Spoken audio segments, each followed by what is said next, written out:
Welcome back to PopTake, your hot take on music, pop culture, and life. I'm Michael Mello. I'm Hugo Philippe. And we're back. Did you miss us? 3 weeks of being away. Of Because course we missed I did. you. Did no, we? it was like No, Kim you're Kardashian quote. I don't think you got. Oh, I did Do you not know get that? Okay, well. I don't know. We live on is two that like different... from the show? It's like a viral meme. It's like, yeah, it's like from the show. It's Got like, it. But it was like on the... Anyways, we clearly live on two different sides of the internet. my streams. I'm sorry. We live on different sides of the internet. We do. Got some new music today. Yeah, and we have a very exciting guest as well. Our good friend Harrison Browne from Heated Rivalry is here to chat with us about all things hockey, Heated Rivalry, his book. But we also have a lot of music to talk about. Yeah. I want to jump into an EP that came out today, actually. Carmit, that people will know from the Pussycat Dolls. Pussycat Dolls, yeah. She dropped an album. And, okay, you listened to it. I did listen to it. What were your thoughts as someone? Because the Pussycat Dolls, for me, like, that was my Fifth Harmony. Yeah. So I'm very in tune with Carmit and, like... and I was, like, very in tune with Fifth Harmony. But I was, like, Pussycat Dolls was, like, a little inkling of, like...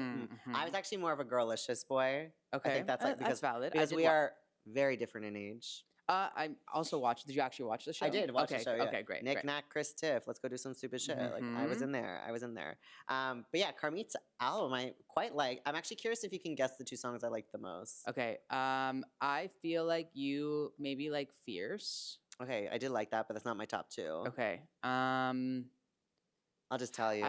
Okay. My favorite is Cream. Cream is... So good. Cream is the track. I'm like, it kind of is like the tongue-in-cheek lyrics. I'm so surprised that you like Cream. I loved Cream. So if you are a Carmit stan, I'm not saying I am or I am not, but you can find out from this information.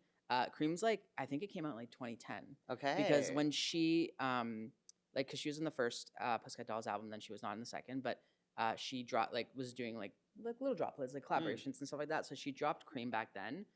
So like this album is like, there's some older tracks that she's like kind of like reimagined a little bit, like remastered and stuff. And then there's new songs. But Cream is like an OG, like ahead of the pulse. Even Fierce. Fierce was also from back then. Wow. Which is like crazy because like I feel like it's kind of like there's a little bit of it that you hear now, a lot of it in like, I don't want to call it drag music, but like, that world. And I feel like it was like kind of blueprint a little bit from that because like that was like 16 years ago, guys. I was gonna say Carmit's album, I think, is for the girls and the gays. Like, but the other thing is, I was listening to it, and I'm like, yeah, this feels like Pussycat Doll music. Like, it makes sense that she came from that world. I quite was like, girl can sing. Like, it's a good album. My favorites are Cream and Go Hard, Go Home. Yes. I thought those were just my two stand. And that one's like more rock edge. But it's a good start to the project too. Yeah. But yeah, I mean, we're not getting any Pussycat Dolls music anytime soon, I don't think. So this also like scratches like an itch for you. A little itch, yeah. Do you get the same thing when like Fifth Harmony girls release stuff? You're like, it's something. Yeah, it's something. But then I also a little off topic. Ally Brooke dropped a song last week called Dignity, and like she ends the song with like saying, "I'm worth it," like and I'm like, babe, wait. And then there was like this tweet where it's like she only gained like 2,000 streams the first day, and I definitely was at least like 30 of those strings because I will support those girls to the end of the world. But I do agree and even Dinah Jane also did this, like in her first single, she's like, she like referenced working from home and like they like drop things, and I get it as a fan because we're like, it's like a good fan service without like really going into it. So I appreciate that. I get it, yeah. Your girl also dropped. Olivia Rodrigo dropped The Cure. I like it. That sounded like you're trying to convince. No, I think I do like it. And let me just get this out of the way. Everyone's going to come for me. I like The Cure. I am just like not sad right now, so I don't think it's like hitting me yet. Okay. So I think I just need to be like a little sadder for it to hit. But I love the music video. I love the message. But I think just right now, because the sun is shining and I'm in a good mood, I will gravitate more towards Drop Dead. Does she normally release in the summer, or does she like do seasonal? Because I feel like obviously a lot of Sour came out in the summer. I remember listening to Sour my first time, and I was on a jog, so the sun was out. Okay. I really like it. I like it more than Drop Dead. Like this era is still not. I feel like for me, I always like for Olivia an album like and seeing the whole vision together is like really what makes it. Like I feel like as like singles, I'm always like, I like this one, I don't like this one, but I actually quite like The Cure. So yeah, I don't know if it's her best work to date. She said it was her favorite song she's ever written. Yeah, and I also want to touch on, she says the word unraveled, which is the name of the tour. So clearly, and like the music video, she's like unraveling and like all that stuff. And that's on the poster too. Like there's like that. Yeah. Like, Yeah. So I do think I think it's like a beautiful song. I think I'm just like not sad. So it's not hitting me. But I think I know she's getting a lot of flack from different corners of the universe. I disagree. I think this is a fun era. Like, I just love it. Anything, like, I've yet to have an Olivia Rodrigo somewhere. I'm like, meh. Like, I just think it's all good. Okay. Yeah. Well, my girl also dropped. Charli XCX dropped her new single, Spring Summer 26. Did you listen to it? No, actually, I didn't even know it was out. Oh. I'm just kidding. I'm just kidding. Okay. Anyways, I love it. It's like it's not even a new sound for Charli. If you like, do you know Sucker? Like that era of Charli? Yeah. It's that very was like her breakthrough era. Yeah, but she hates Sucker. Yeah, just like she says she hates Crash. No, I I love Crash. No, like she actually hates Sucker. Well, but I feel like we're gonna get. She also hates that song too. I know she does, but I love that. We're gonna get like the era that she wanted. Like I think what she doesn't like about it is that she feels like it's like she set out to do something and she didn't do it. You know what I mean? Like I feel like she didn't give like the punk rock album that she wanted to do. Oh. And I kind of feel like she's gonna do that now. So I'm super excited for it. Yeah. So music video is amazing. But wait, so then what was rock music? I don't think we're getting like a traditional album because like I think because rock music had a B-side on like that B-sides Instagram account. I don't know if you heard it. No. I think about you every day and night or something like that. I don't know. And there's also a B-side of this coming, and she's dropping like single vinyl with like the B-side. I think that there's like a larger like vinyl album project, but I don't know if it's gonna be like a traditional album. I feel like she's gonna do something different. All right. Listen, there's always a Charli drought in this household because I stream it so much. So anytime she gives me music, I'm like, I loved rock music. I'm not gonna lie. I actually do like rock music. I thought it was funny. Yeah, I liked it.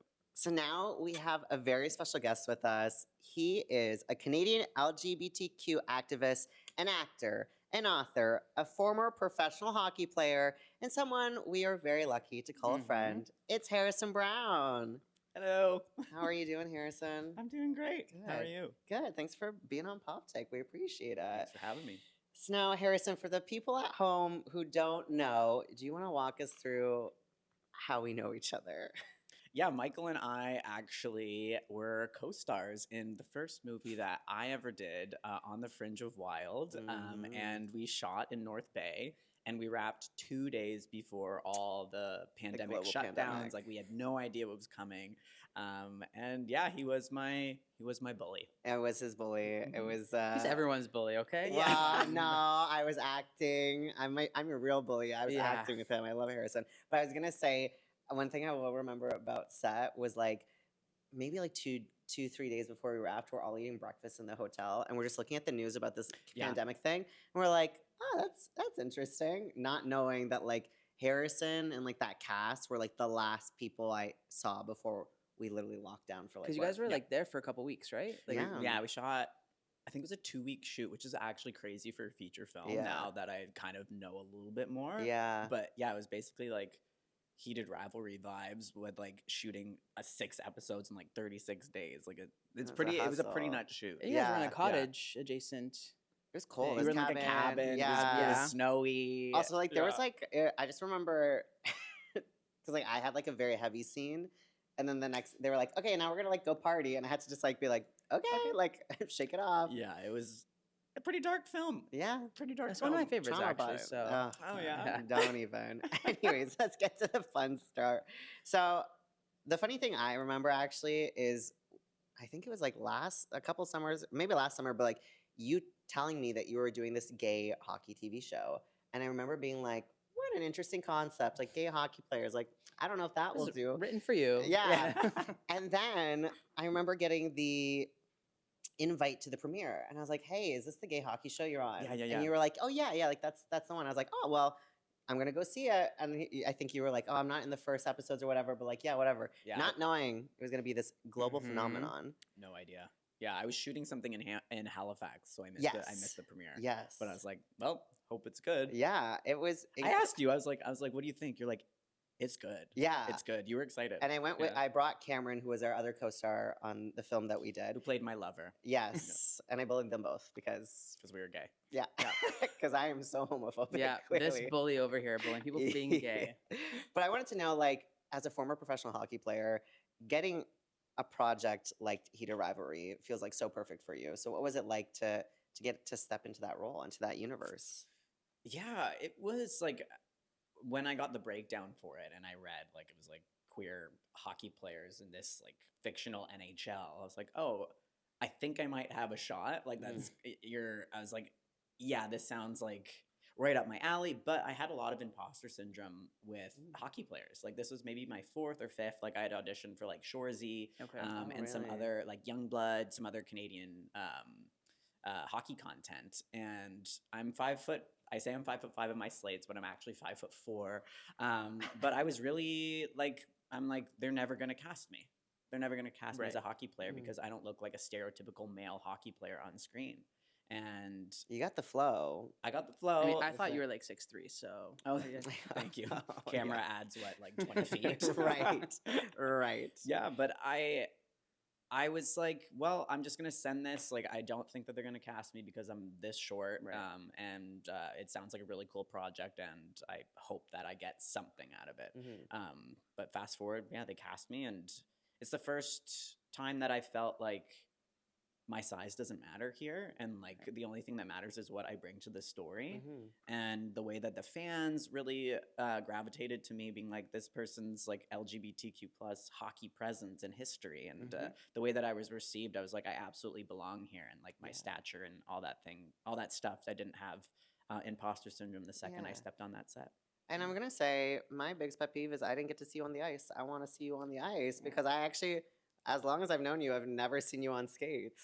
Oh yeah, That's actually crazy. Yeah. And I was like, I You know, want to I see haven't you. either, actually. Yeah. So, but you have more reason to. But That's a thing though. Like lots of people in my life haven't seen me skate. Like my partner has seen me skate maybe once or twice, but it just recently happened. Wow. Because all my friends and all the people in my my circle now are not the hockey players. But fingers crossed. I'm wearing I a get hockey to go. jersey. I'm like Yeah, I hockey know. dad. Yeah, I mean, and the we're hat. literally here for the hockey. We love so. hockey. Yeah. Yeah. They don't even skate at all, actually, guys. This is No, all I just can't skate. I can't skate. I'm assuming you can't say much, but I was curious. Like, do we know whether or not Connors will return for season 2? Do you know if if you do return, like, what would you hope comes from your character that we didn't get to see in season 1? Well, mum's the word. Enough has been said. Yeah. Can't say But anything. that's totally fair. What would you want for your character hypothetically? I think I would love. Have you read the books? Yes. Some of them. That wasn't a lie. Like, we're on camera. Wow. We're on camera. I haven't read like all of them. I'm just getting to like book 3 now. So like, Okay. I'm assuming they're going to introduce more other books and other storylines, but I haven't read them all. He's read the one that was season 1 of Heated Rivalry. That's the one that he's read. Yeah, Yeah. that's Yeah. fine. That's fine. But I've read The Long Game. That is what's season 2 Yes. inspired by, and that's when we get to see Shane and Ilya come out. That's when we Yeah. get to see what the repercussions are for them being visible, them being who they are. I mean, I would love if Connors was a really sweet ally. I think that would be really, really cute if maybe he was some sort of confidant. Yeah. Could you imagine your character's like absolutely not? Like honestly though, it's either he's a really big confidant or he's a big homophobe. I think either one would be really fun to I mean, play. I would love to see. Yeah. You guys have experienced this before, actually. I was This gonna is say, a full if you circle need, moment. If you need tips on how to be homophobic, I have lots of experience. I mean, so. Connors really loves the ladies. Like he loves going out to the Yeah. club, and maybe he's like, I can't imagine somebody wanting to be with a dude. Like maybe he'd be a bro. Yeah. Who knows? Okay, well, I'm excited to see hypothetically what could happen there. Heated rivalries everywhere. Its impact is so huge. What was a moment for you where you're like, whoa, like this is really picking up? Oh, I mean, gosh, it's been. I'm like thinking the exact moment. Everything happened so fast. It felt It like really it was felt, like overnight. yeah, It was and insane. it's like they're on Jimmy Kimmel. They're doing the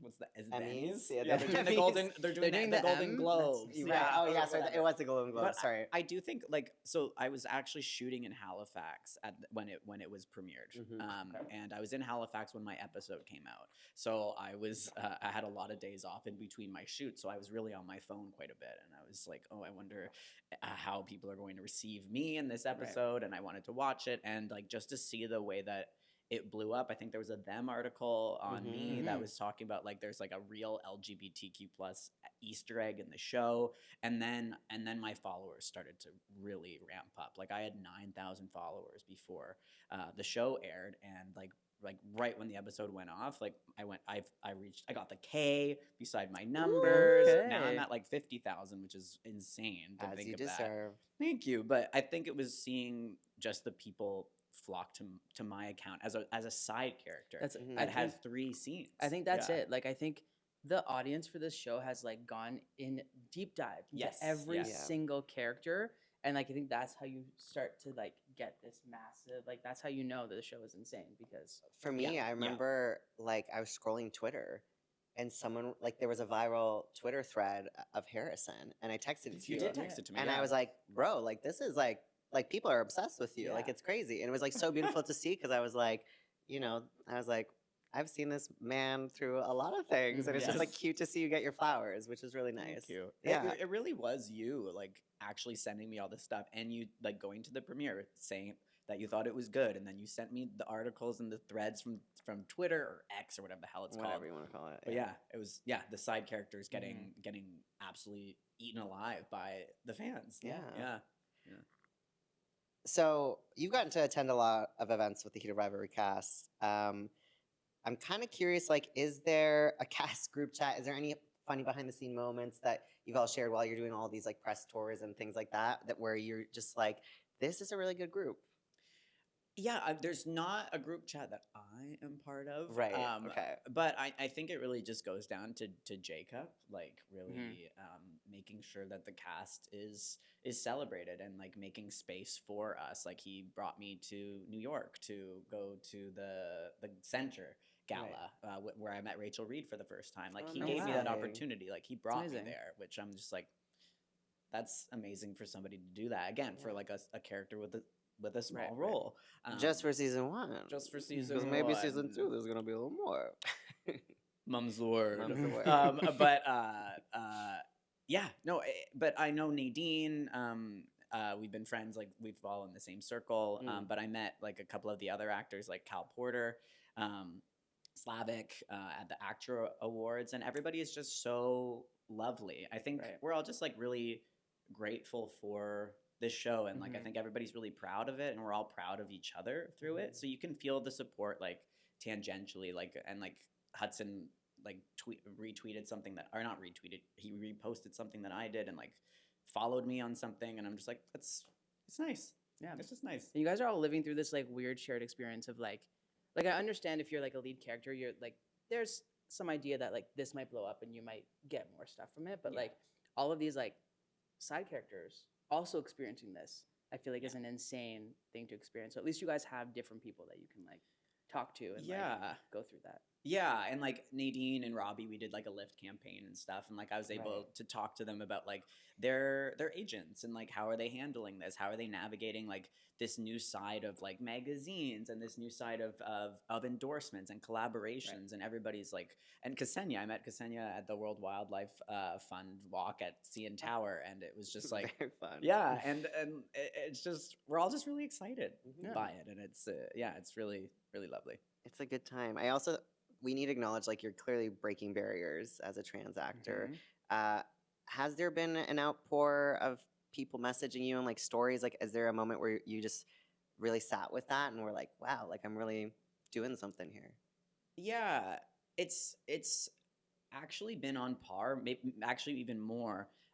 Like I came out when I played in the National Women's Hockey League. I came out through an ESPN article in 2016, and that's when kind of the media storm kind of followed me. That was my first taste of it, and I had lots of people reaching out, being like, seeing you be a trans athlete like actually helped me stay in my sport and things like that. Now I'm getting people being like, you've inspired me to take acting classes. You've inspired me to be an actor. And to see my identity as an athlete and actor kind of shift, and like also helping trans actors and trans athletes. It's really cool to see that and be like that representation, because like if I would have saw a trans actor in a show like Heated Rivalry that had that much of a reach, had that much of buzz, it would have really been comforting for me to see that. And I'm just like thinking in real time that I'm able to do that for people. So yeah, it's a bit surreal. Yeah. And I mean, with that, obviously this happens, but we've seen like Hudson Williams and Connor Storrie, like, you know, people are obviously crossing boundaries and, you know, in their personal life and things like that. Have you also experienced, because you do a lot of activism, but have you experienced any of sort of, I don't want to say the dark side of this, but the negativity as well that's coming from this, or has it been mostly positive? It's been mostly positive. I think maybe that X thread that you sent me or something, like there were people that were like, I can't believe that a trans person, now we have to have like this gender stuff when it should be only for gay men. Like there was that kind of thing, and like somebody was like posted a picture of me like pre-transition, and they're like, this is for gay men, not whatever the F this is, and like pointed to that stuff. But honestly, that was just like a little bit at the beginning, and sure, maybe there's some sprinkling here and there, but for the most part, the fandom has been really amazing, and like the messages that I've received on Instagram have been so heartwarming, and the people that I've actually met in real life, like I was able to meet people in real life after hockey games and stuff, and to talk with them and things like that.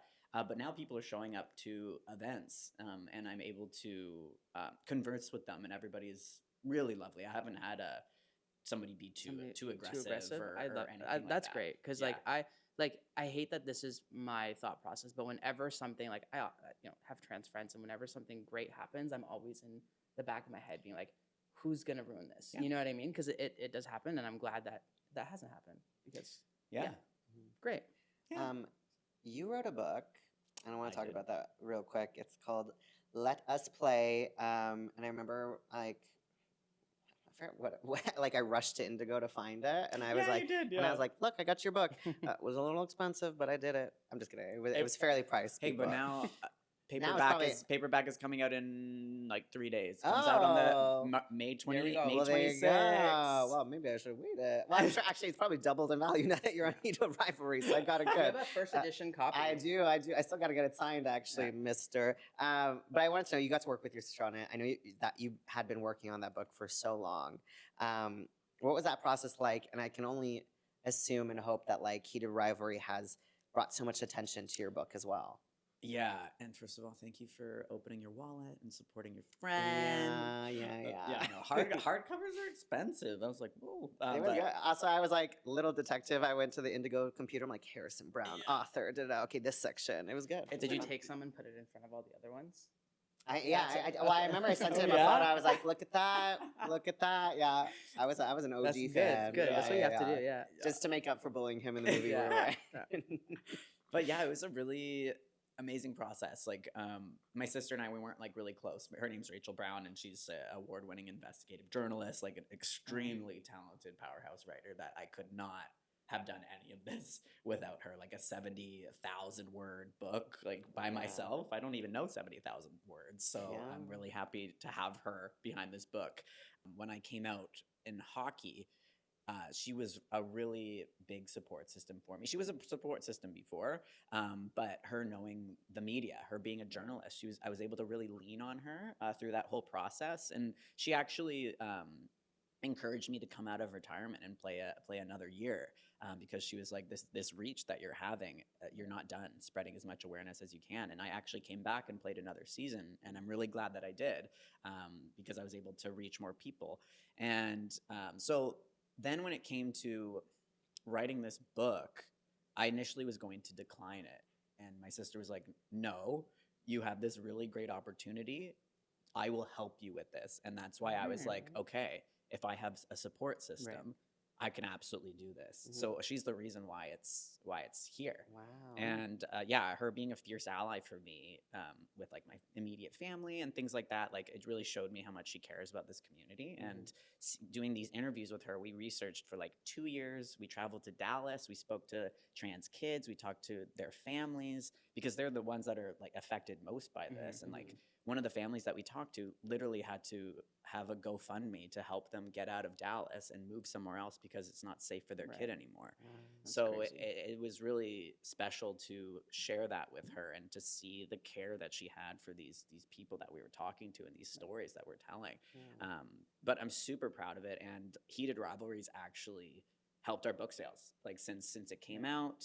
And also we're having an event with Rachel Reed on June 2nd. We sold out in hours where every person that bought a ticket bought a book. So we sold over 200 books in like a couple hours. Great. And like I've had a couple more events like in New York and LA at the Ripped Bodice, shout out. But more than half of the people in the crowd were like, I found you through Heated Rivalry. And now I'm able to equip Heated Rivalry fans with a textbook on how to talk about trans inclusion and how to be an ally. So that to me is like actually one of the most impactful things that Heated Rivalry has brought to me. That's great. I never thought of that, but that makes so much sense. Yeah. That's great. We're so proud of you.